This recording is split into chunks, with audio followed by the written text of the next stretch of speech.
Oi, eu sou o Goten, tudo bem com vocês? O anime de Dragon Ball Z, diferentemente de Dragon Ball Super, é uma adaptação relativamente fiel. E eu digo relativamente porque teve sim os seus erros de coerência. E no vídeo de hoje eu tô justamente aqui pra falar sobre essas coisas que existem no anime e não existem no mangá. Mas é claro, não esquece de deixar o seu like, compartilhar o vídeo, se inscrever e repare que é muito importante. E também nunca esqueça de seguir a Cristo. Enfim, bora pro vídeo. Se você já assistiu Dragon Ball Z inteiro na sua vida, você provavelmente deve se lembrar do Gregory. Esse pequeno inseto que fica junto com o Bubbles e o Sr. Kaiô, principalmente na saga Saiyajin, que é justamente quando ele mais aparece. Mas por incrível que pareça, esse carinha é totalmente filler. Ele não existe e nunca sequer foi mencionado no mangá original. E por algum motivo a Toei decidiu criar esse personagem em um núcleo que é relativamente conhecido. Afinal, o Goku fica lá no Sr. Kaiô por alguns episódios. E por que ela fez isso? Bom, provavelmente é porque o personagem era humorístico, ele tem um treinamento a mais lá com o Goku, e principalmente fazia o planeta do Sr. Kaiô ficar menos pacato. E eu acho curioso, porque como esse personagem apareceu tantas vezes, a galera acha que ele é canônico. No Dragon Ball Z, no Dragon Ball Super ele realmente existe. E temos outro personagem que tem uma história relativamente parecida, que é o Grande Dragão, que fica sempre com o Gohan,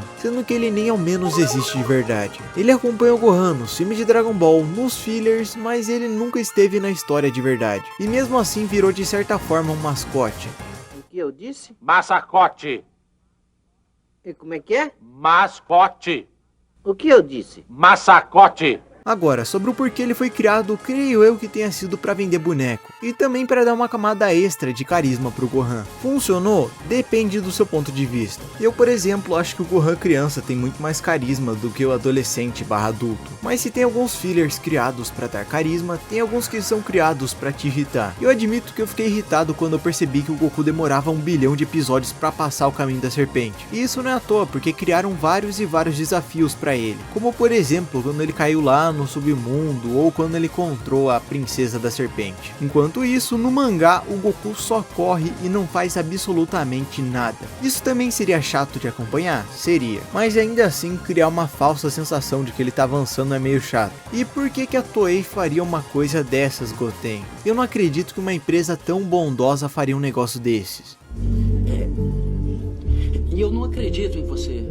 Eu não acredito. E bom, meus amigos, nesse caso eu não vou julgar muito a Toei. Afinal, é um filler no sentido mais tradicional da palavra. Ou seja, está ali pra encher linguiça e pro anime não chegar no mangá. Já que caso isso aconteça, o anime vai virar totalmente filler. Mas pelo menos esses fillers que eu mencionei até agora estavam no meio de uma trama interessante. Porém, o próximo é um episódio totalmente filler. E isso não necessariamente significa que seja ruim. Só significa que ele não contribui nada pra história. E esse especificamente a galera gosta muito. E você já deve saber do que eu tô falando. Sim, o lendário filler do Goku e do Piccolo tirando a carteira de motorista. E por que a galera gosta tanto? É porque é um episódio genuinamente divertido. E sejamos sinceros, Dragon Ball quase nunca nos mostra o cotidiano dos personagens. Então ter um respiro desses é simplesmente muito bom. Claro, desde que seja bem feito e não tenha Super Saiyajin Blue no beisebol. Mas esse do Goku e Piccolo especificamente é tão legal que a galera prefere tomar como canônico. E eu não vou julgar porque é realmente um episódio legal e divertido. Mas se um episódio filler é um problema, meus amigos, uma saga filler é um problema grande. Não necessariamente eu tô falando que a saga é ruim, mas desanima muita gente que tá assistindo. Se você já assistiu os filmes de Dragon Ball Z, você deve conhecer o filme do Garlic Jr., que é um filme até que legalzinho, eu já falei sobre ele aqui no canal. Mas ele termina relativamente fechadinho, mas por algum motivo a Toei decidiu simplesmente continuar esse filme, no anime, entre a saga Freeza e a saga Android, porque sim. E como eu falei, o problema não é ser um filler por si só, o problema é ser um filler gigante. E muito provavelmente isso aconteceu por quê? Porque o anime chegou no mangá. É por isso que hoje em dia as empresas esperam um pouco mais para adaptar um mangá. Claramente isso não justifica demorar 10 anos para voltar com um anime, mas pelo menos eles não criariam um anime completamente filler só para ganhar dinheiro nesse meio tempo. Mas brincadeiras à parte, eu não sei se essa saga filler do Garlic Jr. é realmente ruim, já que sempre que eu assisto DBZ eu simplesmente pulo ela. O máximo de cenas dessa saga que eu lembro são as cenas da Maron. Comenta aí se vocês querem que eu faça uma análise dessa saga. Mas antes de continuar, eu queria agradecer aos membros do canal. Temos o Valadão JV, o Kaisos, o Joker o Palhaço, o Zenkai Dragon Ball, o Adeildo Silva e o T-Plays. Vocês não têm noção de como essa ajuda financeira acaba contribuindo para o canal. Muito obrigado a cada um de vocês e muito obrigado a você que, apesar de não ser membro, tá sempre curtindo e comentando nos vídeos. Agora, se eu te perguntar como é o outro mundo de Dragon Ball, você vai falar algumas coisas bem interessantes. Tem funcionários, aqueles ogros de regata, uma espécie de prisão para os guerreiros que morreram e estão lá no inferno. Os vilões podem andar lá, tem as piscinas de líquido vermelho. Mas digamos que no mangá não é meio assim não. Na realidade, no mangá os vilões meio que perdem os seus corpos e viram aquelas alminhas que você provavelmente já viu antes em Dragon Ball. Ou seja, eles não continuam com os seus corpos. Eles perdem a sua personalidade e o que fazem eles serem quem são purificados, no caso perdem a maldade que eles têm no corpo, e aí eles voltam para a Terra no corpo de um novo ser. Isso significa que em Dragon Ball nenhum personagem existiu de verdade e são todos reencarnações de vilões do passado? Eu não sei e eu não quero pensar nisso. Mas isso também cria outro problema gigantesco na franquia, e não é Dragon Ball Daima. Agora voltando, uma adição que eu acho bem interessante que o anime fez é como os vilões reagem no outro mundo, quando eles assistem ao Goku lutando contra o Kid Buu, porque dá uma certa sensação de grandiosidade pra essa luta. E tem vários fanservices bem interessantes nos lembrando do que aconteceu anteriormente em DBZ. Parece aquele cara que caiu no caminho da serpente há muito tempo. Como eu odeio esse cara, foi ele que destruiu todos os meus sonhos e a minha nave espacial naquele tempo. Ainda assim estou surpreso. Não imaginava que pudesse existir uma luta mais impressionante do que a minha. E faz sentido, porque teoricamente aquela foi a última luta grande de DBZ. Claro, tem o Vegeta lutando e o Goku lutando contra o Ubi, mas não é a mesma coisa. E eu acho legal que até mesmo o Babidi começa a torcer pelo Goku.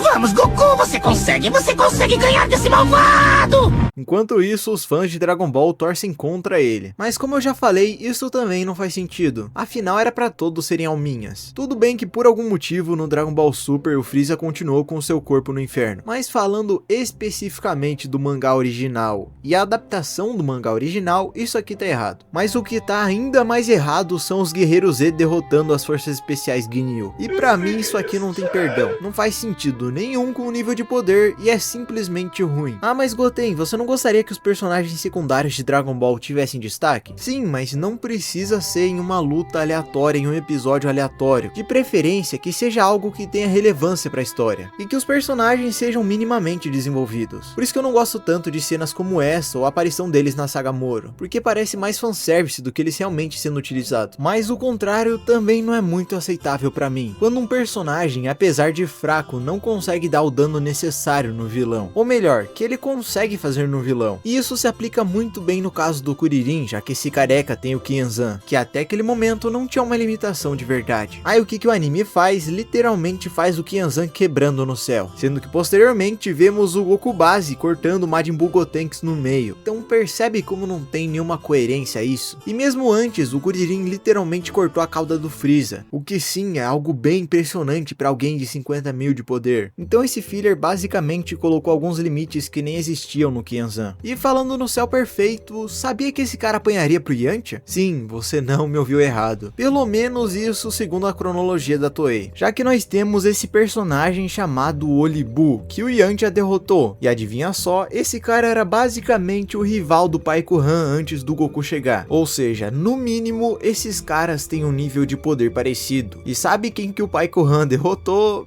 Nem te conto. Isso faz algum sentido dentro da história de Dragon Ball? Não. E eu não tô falando do caso do Pai Kuhan não, tô falando do caso do Yantia. Porque vai por mim, se o Yantia fosse mais forte que o Céu Super Perfeito, ele seria muito mais útil nessa saga. Não caia naquele papo de que o figurante de uma saga é muito mais forte que o vilão da saga passada. Nem sempre é assim, e mais especificamente a saga Buu não é assim. Mas vocês sabem quem teve a vida mais estragada pelo céu? O Trunks do futuro. E quando você se lembra desse personagem, uma das primeiras coisas que vem à cabeça é a primeira transformação dele em Super Saiyajin. Afinal é uma cena simplesmente incrível, para dizer o mínimo. Mas infelizmente essa cena não aconteceu pro Trunks do mangá, já que na versão criada pelo Akira Toriyama ele nunca teve sequer dificuldade para se transformar em Super Saiyajin. O capítulo especial do Trunks já começa com ele transformado, e sinceramente é uma das raras vezes que eu vou dizer que aqui a Toei acertou muito mais do que o Toriyama. Inclusive a cena da Toei faz sentido para conceitos que o Akira iria apresentar só lá pra frente. Então num geral eu considero mais essa versão do que que a versão do mangá, porque é muito mais impactante. Mas enfim, concorda comigo, discorda, não se esquece de deixar nos comentários. E também comenta se algum desses fillers já te enganou e quais que eu esqueci de mencionar no vídeo. Quem sabe talvez eu não faça mais um vídeo xingando a Toei. E é claro também, eu sei que talvez você esteja meio cansado ultimamente. Talvez você esteja sendo engolido pelos seus problemas e as suas responsabilidades e você não está conseguindo se levantar, seja pelo cansaço ou falta de vontade. Mas eu quero que você saiba que você não pode desistir, porque as coisas vão melhorar. E talvez você não acredite em mim, mas acredite em Jesus. E é por isso que eu quero que você fale com Deus, porque Ele é o único que realmente pode te ajudar. Enfim, eu espero que vocês tenham gostado do vídeo, que Deus abençoe todos vocês, e valeu, falou e fui!